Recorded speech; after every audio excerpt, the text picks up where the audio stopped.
அன்னைக்கு ஒரு நாள் கையில 30 ரூபா எடுத்துக்கிட்டு சிக்கன் ஃப்ரை சாப்பிடலான்னு அம்பத்தூர்ல இருக்கிற த ட்ரீம் ஹோட்டலுக்கு போயிருந்தேன். அட ஆமாங்க, இந்த கடையில வெறும் 30 ரூபாய்க்கு சிக்கன் ஃப்ரை ரைஸ் கொடுக்குறாங்க. உங்களால நம்ப முடியல. இருங்க நான் போட சொல்றேன். பை மக்களுக்கு சுட சுட 30 ரூபா ஃப்ரை ரைஸ் போட்டு காட்டு அப்படின்னா அடுப்பை பத்த வச்சு முட்டையை உடச்சி ஊத்தி அதுக்கு மேல முட்டை கொசை கேரட் எல்லாம் போட்டு பக்காவா கிண்ட ஆரம்பிச்சிட்டாப்ல. சுட சுட சோறை எடுத்து அதை அதுக்கு மேல போட்டு பக்காவா ஃப்ரை ரைஸ் அடிக்க ஆரம்பிச்சிட்டான். அந்த ஃப்ரை ரைஸ் செய்யறத பாக்குறப்பே நம்மளுக்கு டெம்ப்ட் ஆகுது. சைனால கண்டுபிடிச்ச ஃப்ரை ரைஸ் எப்படி தமிழ்நாட்டுக்கு வந்திருக்கும் அப்படிங்கிறது உங்களுக்கு தெரிஞ்ச கமெண்ட்ஸ்ல சொல்லுங்க.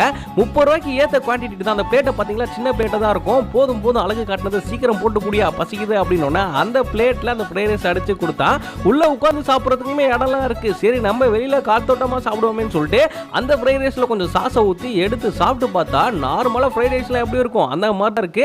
ஆனா இவங்க இந்த ரேட்டுக்கு கொடுக்கறது பெரிய விஷயம். அது இல்லாம நிறைய காம்போ ஆஃபர்ஸ்லாம் இந்த கடையில பயங்கர சீப்பான ரேட்ல கொடுக்குறாங்க. நீங்க அம்பத்தூர் சைடுல இருந்தீங்கன்னா உங்க ஃப்ரெண்ட்ஸ் எல்லாருமே கூட்டு வந்துருங்க. பயங்கர சீப்பா சாப்பிட்டு போயிடலாம். உங்க ஊர்ல ஃப்ரைட் ரைஸ் என்ன ரேட்டுக்கு விக்குது அப்படிங்கறத கமெண்ட்ஸ்ல சொல்லுங்க.